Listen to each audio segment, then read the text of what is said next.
और मेरे जो बेसिस हैं मिलिट्री वो आपके यहाँ रहेंगे और इसके बदले में आप मुझे इतना रुपया पैसा देंगे। क्या ये सब कुछ बदल रहा है? एक ही पल में आती हूँ इस बात पर, क्योंकि मैं फिर कमेंटेटर्स को सुन रही हूँ अलग अलग, और वो ये कह रहे हैं कि ये पूरी तरीके से ब्रेक डाउन है, यूएस लेड ऑर्डर का बाकायदा इन शब्दों का इस्तेमाल किया जा रहा है, game is over, we are finished. तो मैं आपसे समझूंगी, लेकिन उससे पहले मुझे मालूम है कि भारत के दर्शक खासकर इस बात को समझना चाहते हैं पाकिस्तान के नजरिए से। अब देखिए, द हिंदू ने, मैं यहाँ पढ़ना भी चाहती हूँ साथ में, आर्टिकल छापा है, खासकर इंडियन एक्सप्रेस दोनों ने। वो ये कह रहे हैं कि सऊदी, पाकिस्तान, टर्की, ये जो ट्रिपल, उन्होंने भी अलायंस, आपको इस शब्द से आपत्ति है लेकिन उन्होंने भी इस अलायंस शब्द का इस्तेमाल किया है। ये सिर्फ ईरान के बारे में नहीं है, ये इजराइल के बारे में भी है, और सबसे बड़ी बात यह है कि ये भारत के बारे में है। ये कह रहे हैं कॉन्टेक्स्ट जो है भारत का है और यूएस का घटता हुआ स्ट्रेटेजिक प्रेजेंस वेस्ट एशिया में, उसको दर्शाता है। इसके अलावा वो ये कह रहे हैं कि तमाम जो कंट्रीज़ हैं, यानी इसके अलावा और फिर आगे बढ़ता है ये जो एनालिसिस है। अब इंडियन एक्सप्रेस पे आ जाते हैं, तो इंडियन एक्सप्रेस क्या कह रहा है? इंडियन एक्सप्रेस ये कह रहा है कि मक्का जो अग्रीमेंट हुआ है, इसकी प्राइमरीली ये क्या करने की कोशिश हो रही है। तो यहाँ पे ये कहते हैं कि पाकिस्तान जो अकेला न्यूक्लियर पावर इस्लामिक वर्ल्ड में है पूरा, यानी अकेला मुस्लिम कंट्री जिसके पास न्यूक्लियर पावर है, उसका डिफेंस पैक्ट हो रहा है नेटो के दो बड़े मेजर कंट्रीज में से एक कंट्री यानी टर्की के साथ, और गल्फ की सबसे बड़ी इकोनॉमी के साथ। और इस सब को मिला जुला कर भारत के लिए दोनों अखबार एक खतरे के तौर पर पेश कर रहे हैं। आप सहमत हैं?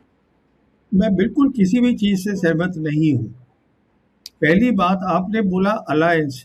देखिए, कहने की बात नहीं है, आप प्रेस नोट जाके देख लीजिए, पाकिस्तान ने जो रिलीज़ करा है, ये जो फॉर्मल चीज़ आई है वो इसको बोल रहा है जॉइंट डिफेंस एग्रीमेंट।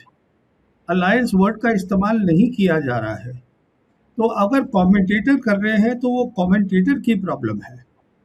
दूसरी बात ये है कि देखिए, टर्की जो है वो उसकी आज वो एक क्रॉस रोड्स पे खड़ा है, और ऐसा लग रहा है टर्की ने एक बहुत बड़ा फैसला ले लिया है। क्रॉस रोड पे क्यों क्यों खड़ा है? क्योंकि जो इजरायली सीनियर मिनिस्टर्स हैं वो पब्लिकली कह रहे हैं कि ईरान से बड़ा खतरा हमें टर्की से है। और टर्की, आप जानती हैं, वहाँ भी नेटो कॉन्फ्रेंस हुई थी अंकारा के अंदर, जहाँ प्रेसिडेंट ट्रम्प भी आए थे। उन्होंने बात करी थी F-35 देने की टर्की को, और इजराइल ने उसको ब्लॉक करवा दिया है। तो ऑब्वियसली टर्की सोच रहा है कि अगर मेरी लड़ाई हो गई इजराइल के साथ, तो क्या अमेरिका और क्या आर्टिकल 5 नेटो का लागू होगा कि नहीं होगा? वो नहीं होगा। तो कहने का मतलब ये है, उनको अब बात समझ में आ गई है कि एक नया वर्ल्ड ऑर्डर बन रहा है। उनको समझ में आ गया है कि अमेरिकन एम्पायर एक बहुत शार्प डिक्लाइन में है, बहुत ज़्यादा नीचे चला गया है। उनकी समझ में आ गया है कि अब जो है हमें रीजनल ऑर्डर जो है वेस्ट एशिया में, उसमें शामिल होके और उसके अंदर हमें योगदान देना है। कैसे? देखिए, टर्की जो है वो सेकंड लार्जेस्ट मिलिट्री है नेटो की। आम ताम मिलिट्री पावर नहीं है टर्की। टर्की जो है उसके पास बहुत अच्छी डिफेंस टेक्नोलॉजी है, डिफेंस इंडस्ट्री है। और जहाँ तक पाकिस्तान का ताल्लुक है, पाकिस्तान न्यूक्लियर वेपन कंट्री है। पाकिस्तान के डिप्लोमेटिक टाइज नहीं है इसराइल के साथ। और पाकिस्तान, जहाँ तक इन सब वेस्ट एशियन कंट्रीज का ताल्लुक है, वो इस नतीजे पे पहुँचे हैं, वो हमारी ऑपरेशन सिंदूर के बाद, कि उनकी जो मिलिट्री ताकत है लड़ाई करने की, कन्वेंशनल कैपेबिलिटीज़, वो भी बहुत अच्छी है। तो ये सारा जो है, ये ईरान जो सोच लाया था न्यू वर्ल्ड ऑर्डर की, जो बैकिंग है चाइना और अमेरिका, चाइना और रशिया की, ये उसको आगे ले जाने की बात हो रही है। देखिए, प्रॉब्लम क्या है कि जो अमेरिकन कमेंटेटर्स हैं, उनको ये न्यू वर्ल्ड ऑर्डर क्या है वो भी नहीं मालूम है। वो इसलिए नहीं मालूम है क्योंकि वो मालूम करना नहीं चाहते। उनके दिमाग में एक बू है कि हम बहुत बड़ी पावर आज भी हैं। वो खत्म हो गया वेस्ट एशिया की लड़ाई में। और ये लड़ाई जो है, हार चुके हैं प्रेसिडेंट ट्रंप। प्रेसिडेंट ट्रंप ने जब 8 अप्रैल को सीज फायर अनाउंस किया था, उसके बाद 11 अप्रैल को इस्लामाबाद में बातचीत हुई थी, जहां पर आप जानती हैं कि जेडी वैंस आए थे और 21 घंटे के अंदर चले गए इस्लामाबाद से, बिना दूसरी तरफ से खाली बाब आए थे बहुत सीरियस बातचीत करने के लिए, क्योंकि ईरान चाहता है कि शांति से काम हो। अब ये एक बार वो लड़ाई हार गए हैं तो ऐसा नहीं होगा, आप एक काम को 10 बार करिएगा तो उसका नतीजा अलग आएगा, वो ऐसा कुछ नहीं होगा।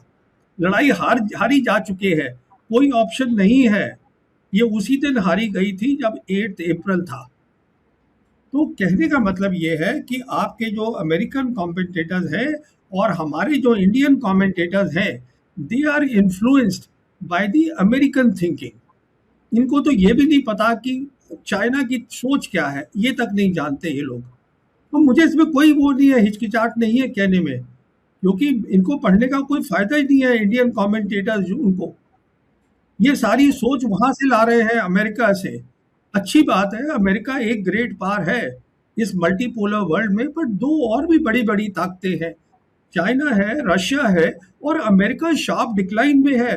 और जो इसका अब हश्र होगा, अमेरिका का जब यहाँ से निकलेगा, तो अमेरिका और जो ये पुराना वर्ल्ड ऑर्डर था, ये अब खत्म हो रहा है। ये हमें समझ इसको समझने में वक्त लग रहा है, और आप कह रहे हैं कि ये न सिर्फ कि वेस्टर्न कमेंटेटर बल्कि इंडियन कमेंटेटर्स भी और भारत के जो पत्रकार और एक्सपर्ट्स भी हैं वो भी उनसे प्रभावित हैं, इन्फ्लुएंस्ड हैं। लेकिन जो मुझे सवाल का जवाब नहीं मिला प्रवीण साहनी जी, वो ये है कि भारत को कितनी चिंता करनी चाहिए। पहली बात तो ये है, सऊदी अरब समझ में आता है कि वेस्ट एशिया का हिस्सा है, लेकिन टर्की आपने हैरान कर दिया, कह रहे हैं कि नेटो का हिस्सा रहने के बावजूद भी अपने को सुरक्षित महसूस नहीं कर रहा है और सोच रहा है कि एक नए ब्लॉक का हिस्सा बनना पड़ेगा, और इसमें काफ़ी वो कमज़ोर या वल्नरेबल अपने आप को महसूस कर रहा है।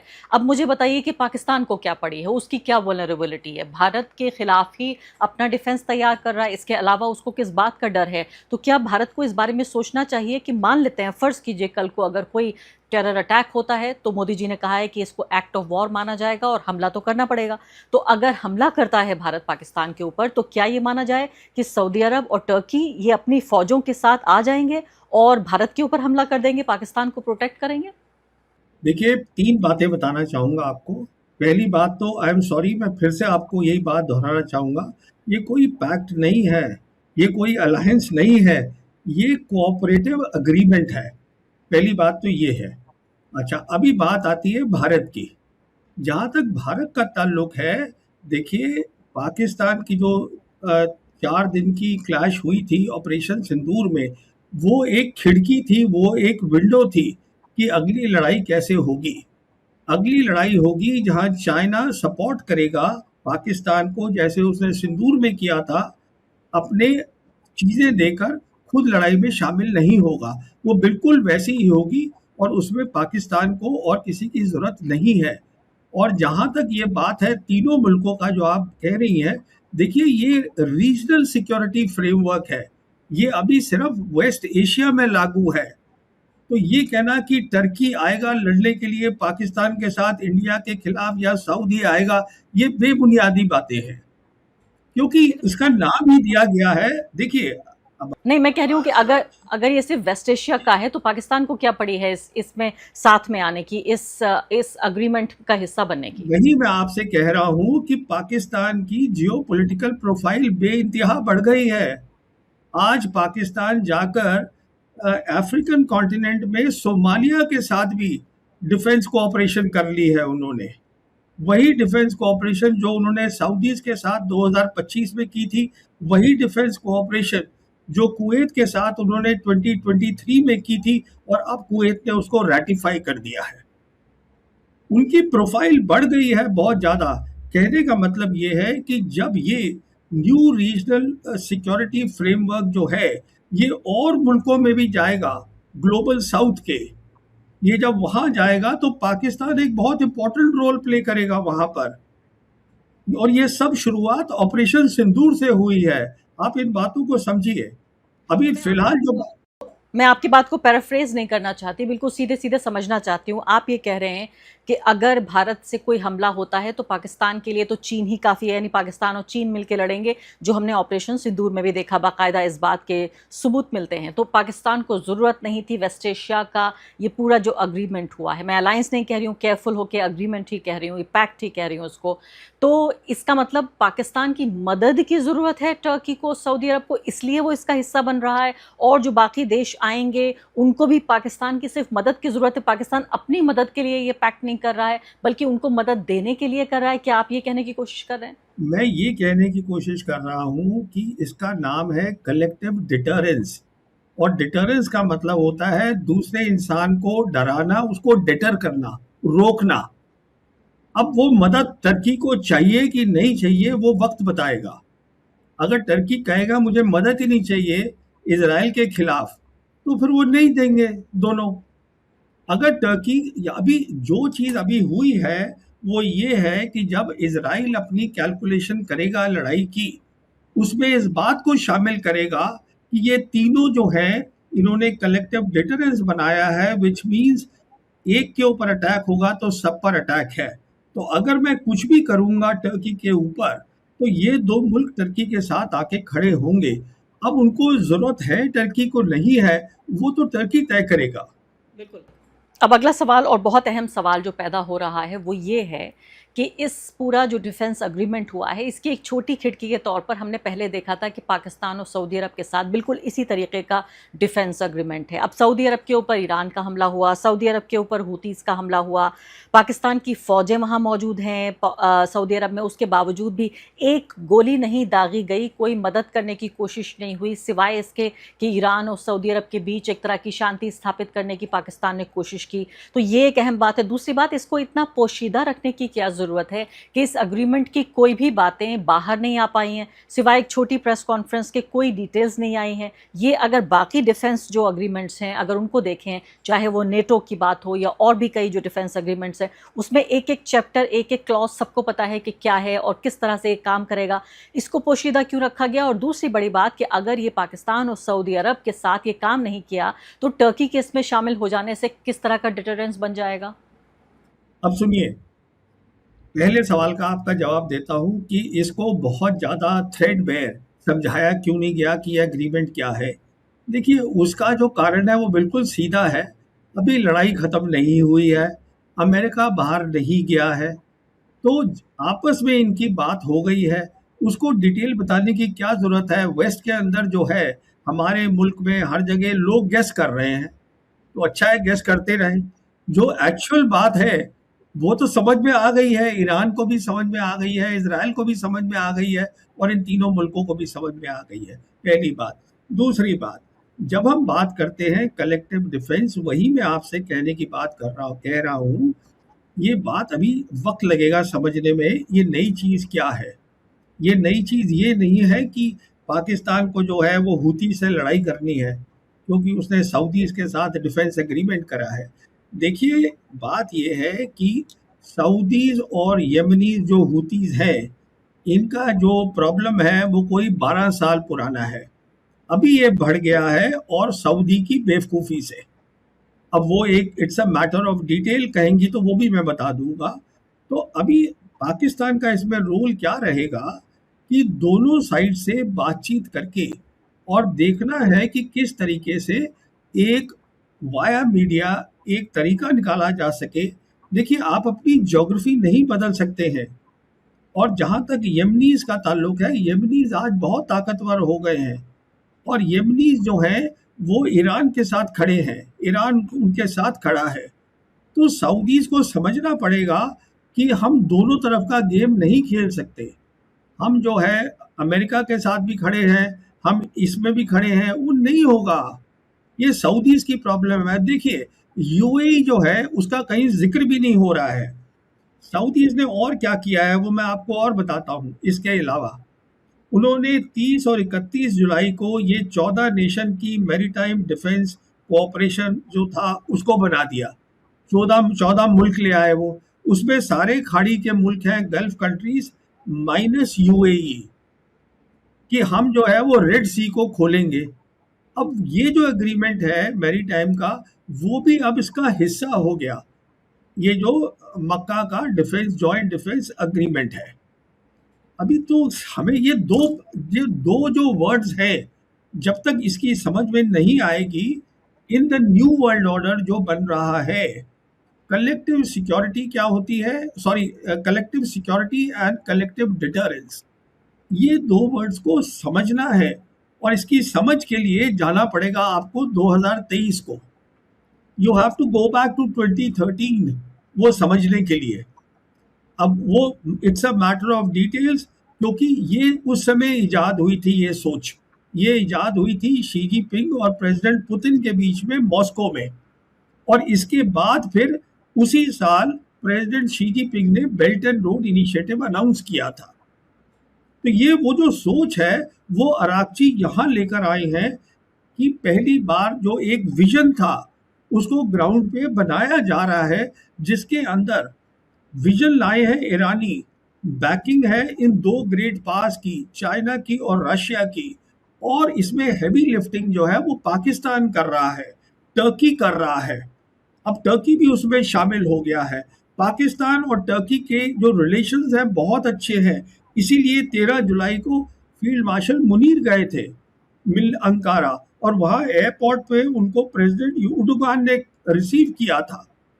उनके बहुत अच्छे रिलेशंस है। तो कहने का मतलब ये है कि इस बात सारी चीज को समझने के लिए आपको पहले न्यू वर्ल्ड ऑर्डर की सोच समझनी पड़ेगी। और जहां तक ये एग्रीमेंट है, मेरे हिसाब से इन्होंने बिल्कुल ठीक किया है कि पूरी डिटेल इसकी रिलीज नहीं करी है, क्योंकि अब अमेरिकन सोच रहे हैं कि ये ईरान के खिलाफ है, ये इसके खिलाफ है, उसके खिलाफ है। अरे ये किसी के खिलाफ नहीं है। ये अगर खिलाफ है किसी के, तो रीजन में जो मिस्चीवियस कंट्री है, जो टेररिस्ट कंट्री है, वो है इसराइल। ये उसके खिलाफ है और इसराइल को मैसेज मिल गया है ऑलरेडी।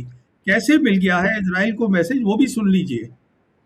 इसराइल को कैसे मैसेज मिल गया है कि जो इस साल का पेंटागन जो बजट है, जो मांगा है अमेरिका ने अपनी यूएस कांग्रेस से, जो पीट हेग्सेट ने मांगा है, जो उनके सेक्रेटरी ऑफ वॉर है, वो बजट है 1.15 ट्रिलियन डॉलर्स। और उसके अंदर एक और भी स्टेटमेंट इंक्लूड करी है कि जो अमेरिकन फोर्सेस हैं, अमेरिकन इंटेलिजेंस है वेस्ट एशिया के लिए, वो दोनों को एक साथ काम करना चाहिए। कहने का मतलब ये है कि जब अमेरिकन फौजें यहाँ से चली जाएंगी, प्रेसिडेंट ट्रंप यहाँ से चले जाएंगे वेस्ट एशिया से, तो जो सेंट्रल कमांड है और जो CIA है, वो प्राइम मिनिस्टर इजराइल के अंडर आ जाएंगी।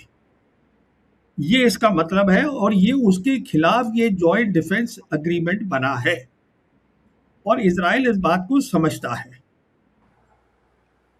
बिल्कुल। अब बिल्कुल एकदम आखिरी और संक्षेप में 2 सवाल आपसे। पहली बात तो ये पूछना चाहती हूँ कि आप ये कह रहे हैं सीधे तौर पर किसी के खिलाफ नहीं है, तो मैं आपसे एक बार और सवाल पूछना चाहती हूँ कि क्या ये भारत के भी खिलाफ नहीं है? क्या ये जो इंडियन कमेंटेटर्स अखबार भर रहे हैं, अपने पर्चे सारे रंगीन कर रहे हैं, क्या ये बेवजह फिक्रमंद हो रहे हैं? टीवी चैनलों पर एंकर्स चिल्ला रहे हैं, पुराने जो फॉर्मर फौजीज हैं उनको बुला रहे हैं, सिक्योरिटी एक्सपर्ट को बिठा बिठा के 20-20 लोगों की राउंड टेबल डिस्कशंस हो रहे हैं। क्या ये सब कुछ बेवजह है? क्या इन लोगों को इस बात का अंदाज़ा नहीं है कि हमें फिक्रमंद होने की ज़रूरत नहीं है? दूसरी महत्वपूर्ण बात कि कल मैं प्रोफेसर मुख्तदार से बातचीत कर रही थी, उन्होंने कहा कि देखिए दूसरा भी एक और अग्रीमेंट, एक और ब्लॉक बन रहा है जिसमें UAE है, भारत है और इजराइल है। इस पर आपकी क्या टिप्पणी है कि क्या इसके खिलाफ ये अलायंस बन रहा है जहां भारत है, UAE है और साथ साथ इजराइल भी है, और क्या भारत को बिल्कुल चिंता करने की जरूरत नहीं है? देखिए, पहले पे मेरी टिप्पणी ये है, जो हमारे कमेंटेटर्स हैं, जो भी फौजी हैं, उनको पता ही नहीं है न्यू वर्ल्ड ऑर्डर की विजन क्या है। मिसाल देता हूँ, एक न्यू वर्ल्ड ऑर्डर में एक चीज है कलेक्टिव सिक्योरिटी, जो अरागची यहाँ लेकर आए हैं वेस्ट एशिया में। दूसरी है उसमें जिसको बोलते हैं सॉवरेन इक्वालिटी। इसका मतलब ये है कि हर मुल्क, छोटा या बड़ा, उसके पास छूट होनी चाहिए, उसको किसके साथ ट्रेड करना है, किसके साथ नहीं करना है, वो तय करे खुद। इससे जो है जो पूरी ग्रुपिंग है उसको कोई फर्क नहीं पड़ता। मिसाल के तौर पे जो हमारे यहाँ की सोच है वो अमेरिकन सोच है, जहाँ बताया जाता है अमेरिकन प्रेसिडेंट हम पे दबाव डालते हैं, अब हम तुम्हारे ऊपर 100% टैरिफ लगाएंगे अगर तुम रशियन ऑयल लोगे। इसमें सोच में ये नहीं है शामिल, पहली बात। दूसरी बात मैं ये बताना चाहूँगा, जो ये आप किसी प्रोफेसर की बात कर रहे हैं, अमेरिकन प्रोफेसर, देखिए वो जो सोच थी वो अलग है। वो है IMEC की, जो है ना वो India middle east Europe economic corridor, वो खत्म हो गया है। इंडिया हैज इंडिया के वहाँ से स्टेशन से ट्रेन जा चुकी है, इंडिया नीचे प्लेटफॉर्म पे खड़ा है। क्योंकि इंडिया का इसमें कुछ लेना देना नहीं है, और जहाँ तक ताल्लुक है इंडिया के रिलेशन सऊदीज के साथ, उस पर कोई असर नहीं पड़ेगा, क्योंकि this is the concept of sovereign equality. और जहाँ तक जंग का ताल्लुक है, जंग पाकिस्तान ही करेगा अगर करनी पड़ी, उसमें टर्की और या सऊदी की पाकिस्तान को ज़रूरत नहीं है। पाकिस्तान जो है, जो चीन उसकी मदद कर रहा है अपनी स्पेस कैपेबिलिटी से और जो बाकी हथियारों से, वो चालू है और वही आएगी। तो ये देखिए, कन्फ्यूजन इसलिए हो रहा है, मैं आपको बताता हूँ, क्योंकि पहली बात, हमारे यहाँ भी जो सब मिलिट्री ऑफिसर्स हैं, आज भी जो लड़ाई की बात करते हैं, लड़ाई समझने के लिए कि नए 21st सेंचुरी वॉर क्या है, वो अमेरिका की तरफ देखते हैं, ना कि पीएलए की तरफ, चाइना की तरफ। अरे बाबा, लड़ाई तो आपको पीएलए से लड़नी है ना, न्यू वर्ल्ड ऑर्डर तो पीएल चाइना बना रहा है ना, उसको समझिए आप। जो पर हमारी वो आदत है कि वो जो है वो कलोनियल माइंडसेट है। अमेरिका जो है सबसे बड़ी पावर है, अमेरिका एक पावर है 3 बड़ी पावर में से, और उसमें भी अमेरिका का शार्प डिक्लाइन हो रहा है। इसलिए मैं अर्ज करूंगा कि आप बताएं इन सब हिंदुस्तानी कमेंटेटर्स को कि बाबा जाके न्यू वर्ल्ड ऑर्डर जो 2013 में बना था उसको जाके समझ लीजिए पहले। और उसके बाद फिर ये कॉलम लिखिए, फिर उसके बाद ये चर्चाएं कीजिए। ये अधूरा रहेगा डिस्कशन अगर आपसे मैं यूएस को लेकर सवाल नहीं पूछूंगी। आप बहुत आसानी के साथ ये कह रहे हैं कि एक बार यूएस यहाँ से चला गया। यूएस का तो बाकी बहुत इंटरेस्ट है वहाँ पर, इसराइल को पालना इस इलाके में, यही तो यूएस का इंटरेस्ट है। अगर वेस्ट एशिया से अपने मिलिट्री बेस हटा लेगा और पूरा एक नया फ्रेमवर्क सिक्योरिटी का तैयार हो जाएगा। मुझे ये भी याद आ रहा है कि ये भी मैं भूल जाऊंगी बताना इस वक्त, ये अहम है कि मुझे याद है कि अब से शायद मेरे ख्याल से 2 हफ्ते भी नहीं गुजरे हैं, आपने एक वीडियो बाकायदा बनाकर ये समझाया था। उसके बाद मैंने भी आपसे बातचीत की थी कि आप कह रहे थे कि पाकिस्तान कैसे एक एंकर हो सकता है इस्लामिक सिक्योरिटी फ्रेमवर्क का। तो मुझे लगता है उसी के इर्द गिर्द ये भी जो अग्रीमेंट है नज़र आ रहा है, लेकिन उस पर किसी और रोज़ बात। मैं आपसे आखिरी बात यूएस को लेकर पूछना चाहती हूँ, वो ये कि क्या इससे यूनाइटेड स्टेट्स को कोई परेशानी नहीं है? क्या उसकी रजामंदी से हो रहा है, अपनी रजामंदी से वो अपने बेसिस निकाल रहा है? क्योंकि बात तो ये भी हो रही थी कि बेसिस क्या चीज़ है। बेसिस तो ये है कि वहाँ जो इंफ्रास्ट्रक्चर बनाया वो बर्बाद हो गया, रेडार वगैरह वो तमाम जो टूट गए हैं, दोबारा बना लेगा अमेरिका जब चाहेगा। अरब मुल्क अचानक नहीं नहीं अमेरिका से नहीं, सुनिए सुनिए सुनिए सुनिए सुनिए सुनिए सुनिए। पहली बात, आप बिल्कुल ठीक कह रही हैं। मैंने 2 हफ्ते या 3 हफ्ते पहले ही बोल दिया था अपने वीडियो में कि पाकिस्तान एंकर होगा नए रीजनल फ्रेमवर्क का। तो वो आज हो रहा है, जो मैंने उस समय बात बोली थी वो एक्चुअल हो रही है आज। अब बात आते हैं अमेरिका पे। देखिए, जहाँ तक इज़राइल है, इज़राइल को लड़ाई बंद नहीं करनी। इसलिए इज़राइल ने ऑलरेडी उनके सेंट्रल कमांड और उसको सीआईए को अपने पास रखने की तरकीब बना ली है। और जहाँ तक अमेरिका का ताल्लुक है, अमेरिका का बहुत बड़ा नुकसान है। अमेरिका के पेट्रो डॉलर्स खत्म हो जाएंगे, जिसके ऊपर अमेरिकन एम्पायर बना है। पेट्रो डॉलर्स पे आप एक अलग करिएगा शो, जिसमें ये समझाइएगा कि पेट्रो डॉलर क्या चीज़ है, 1974 में कैसे आए थे, और उसके बेसिस के ऊपर जो अमेरिका है उसका यूएस डॉलर रिजर्व करेंसी कैसे बना दुनिया की, और कैसे वो सपोर्ट कर रहा है। जो बेसिस हैं सारी की सारी दुनिया के अंदर, उनकी कोई 780 मिलिट्री बेसिस हैं, उसको सपोर्ट कर रहा है, वो नहीं कर पाएंगे। और मैं आपसे ये कह रहा हूँ, जो आप बोल रही हैं कि जो उनका इंफ्रास्ट्रक्चर टूट गया है वो दोबारा बना ले। अरे भाई, वो तभी दोबारा बनाएंगे ना अगर वो मुल्क उनको इजाज़त देंगे बनाने की। अगर वो खतरा है उसके लिए तो वो क्यों उनको इजाज़त देंगे? अब आप समझती हैं, कतर कहेगा कि हाँ फिर से आप बना लीजिए, कुवैत कहेगा फिर से बना लीजिए, नहीं कहेंगे। उनको तो खतरा है ना, तो आसानी, इतनी आसान चीज़ नहीं है। जो ज़मीन है वो अमेरिका की नहीं है।